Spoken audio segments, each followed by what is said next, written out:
नमस्ते दोस्तों। आज हम पढ़ने वाले हैं Nelson refugee award bye UNHCR के बारे में। तो पहले ये अवार्ड के बारे में जानने से पहले हम पहले जानना चाहिए कि यूएनएचसीआर क्या है। तो यूएनएचसीआर एक इंटरनेशनल ऑर्गेनाइजेशन है जो रिफ्यूजी के लिए काम करता है। रिफ्यूजी का मतलब क्या होता है? रिफ्यूजी का मतलब शरणार्थी होता है। हिंदी में रिफ्यूजी को शरणार्थी कहते हैं। तो यूएनएचसीआर क्या होता है? यूएनएचसीआर होता है कि United nation high commission for refugee. मतलब ये जो ऑर्गेनाइजेशन है, इंटरनेशनल ऑर्गेनाइजेशन है, ये रिफ्यूजी के लिए काम करता है। तो यूएनएचसीआर का जो हेडक्वार्टर है, उस जितना भी जो हमारा जितना भी ऑर्गेनाइजेशन है, इंटरनेशनल ऑर्गेनाइजेशन हो सकता है और नेशनल ऑर्गेनाइजेशन हो सकता है, तो उनका सबका एक हेडक्वार्टर होता है। तो जैसे कि यूएनएचसीआर का हेडक्वार्टर कहाँ पर है? जेनेवा में है। जेनेवा किस कंट्री से बिलोंग करता है? स्विट्जरलैंड। स्विट्जरलैंड के एक सिटी है जेनेवा। स्विट्जरलैंड का सबसे बड़ा शहर है जेनेवा। इस यहाँ पर क्या होता है?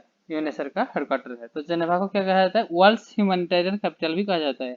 World humanitarian capital. World humanitarian capital भी कहा जाता है। क्यों कहा जाता है? क्योंकि यहाँ पर बहुत सारे जो ऑर्गेनाइजेशन है, बहुत सारे ऑर्गेनाइजेशन के हेडक्वार्टर है। तो इसीलिए जेनेवा को वर्ल्ड ह्यूमैनिटेरियन कैपिटल भी कहा जाता है।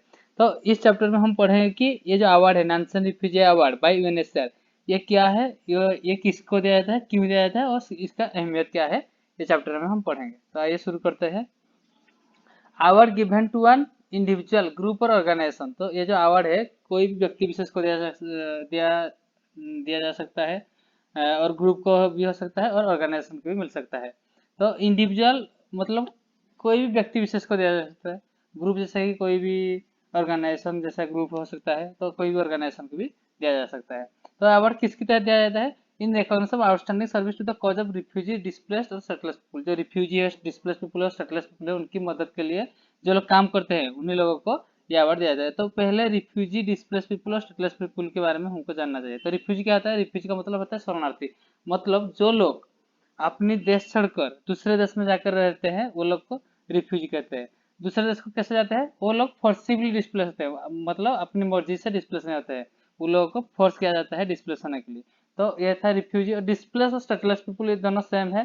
तो आइए पढ़ते हैं डिस्प्लेस पीपल के बारे में। डिस्प्लेस पीपल जो है, ये दो तरह का हो सकते हैं। जैसे कि इंटरनली डिस्प्लेस पीपल और इंटरनेशनली डिस्प्लेस पीपल। मतलब इंटरनली डिस्प्लेस पीपल का मतलब ये है कि जो लोग एक ही कंट्री का एक सिटी से जाकर दूसरे सिटी में फोर्सिबली डिस्प्ले होकर रहते हैं। मतलब एक सिटी से विस्थापित होकर दूसरे में रहते हैं। जैसे कि इंडिया में दो सिटी, सपोज बीबीएसआर और दिल्ली ले लो। जैसे कि एक आदमी बीबीएसआर से जाकर दिल्ली में रह रहा है, और बीबीएसआर क्यों छोड़ा उसने? क्योंकि उसको फोर्सफुली डिस्प्लेस किया गया है। मतलब उसको फोर्स किया गया है कि वही वैसा छोड़ने के लिए। तो इसको क्या कहते हैं कि ना, IDA, IDP, sorry IDP, internally displace people का कहता है। तो और एक है इंटरनेशनली डिस्प्लेस पीपल। तो इंटरनेशनली डिस्प्लेस पीपल का मतलब क्या होता है?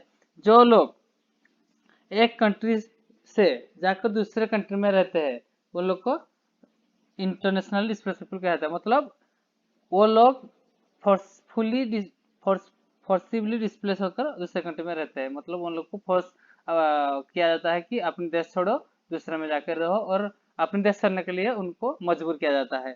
तो इसको क्या कहते हैं? क्या, इंटरनेशनल डिस्प्लेस पीपल। जैसे कि सीरिया के लोग जो है, काफी कई सारे यूरोपियन कंट्री में जाकर अभी रह रहे हैं, जैसे कि तुर्की, स्वीडन, पुर्तगाल, ऐसे कंट्री में रह रहे हैं। तो इसको क्या क्या जाता है? Internationally displaced people. तो उसके बारे में हम देखेंगे, ये अवार्ड कब से शुरू हो रहा है और किसके नाम के आधार पर जाता है और कहाँ दिया जाता है। तो ये अवार्ड जो है 1954 में स्टार्ट हुआ था। 1954 के बाद हर साल ये अवार्ड दिया जाता है। और कहाँ दिया जाता है? मैंने जैसे पहले बताया था कि यूएनएचसीआर के हेडक्वार्टर जो है जेनेवा में, ये अवार्ड दिया जाता है। तो हम तो जान गए कि कौन सा साल से ये शुरू हुआ है और कहाँ दिया जाता है। अब पढ़ेंगे कि किसके नाम के आधार पर ये दिया जाता है। तो एक पोलर एक्सप्लोरर थे, और वो नोबेल पीस लॉरेट भी थे, स्टट्समैन थे। तो उसका नाम है फ्रिजम नानसेन। उनका नाम क्या है? फ्रिजम Nansen.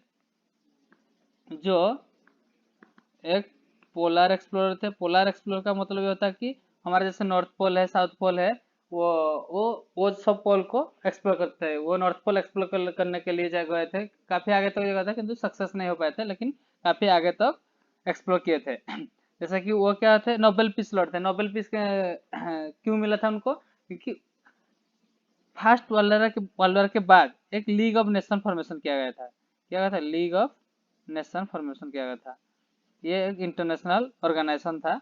League of nation formation किया गया था, क्यों किया गया था, जो इंटरनेशनल कॉरपोरेशन को आगे बढ़ाने के लिए ये किया गया था, लीग ऑफ नेशन फॉर्मेशन किया था। बाद में ये फेल्योर हो गया, लेकिन उस टाइम पर ये किया गया था। तो लीग ऑफ नेशन में रिफ्यूजी के लिए एक पोस्ट था, उसको क्या कहा था, हाई कमीशन फॉर रिफ्यूजी कहता था। तो 1921 में फ्रिजम नानसेन को high commission for refugee post मिला। तो वो पोस्ट मिलने के बाद और पहले भी वो काफी सारे रिफ्यूजी के लिए काफी सारे काम किए थे।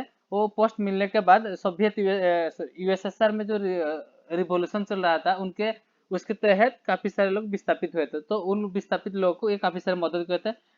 उस उनका काफी सारे कंट्रीब्यूशन था, तो उसकी तहत उनको 1922 में नोबेल नोबेल पीस प्राइज मिला था।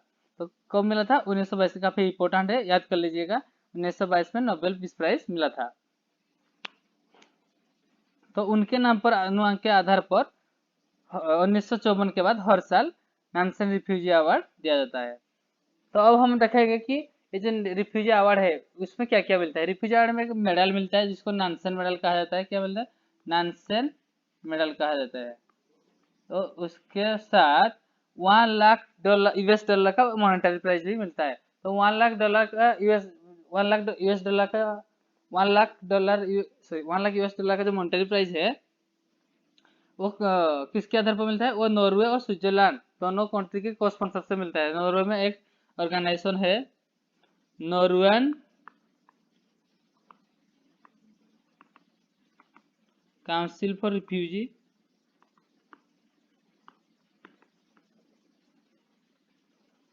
और एक स्विट्जरलैंड में एक है आइकिया फाउंडेशन।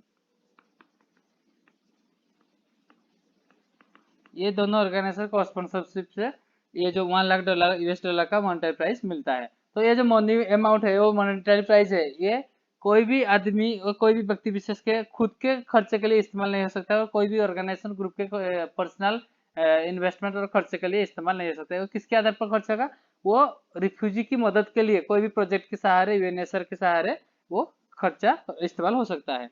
तो ये इम्पोर्टेंट है कि ये जो प्राइज मनी है, cantt B use for any personal purpose के लिए इस्तेमाल नहीं हो सकता है। तो अब हम देखेंगे स्टेटलेसनेस।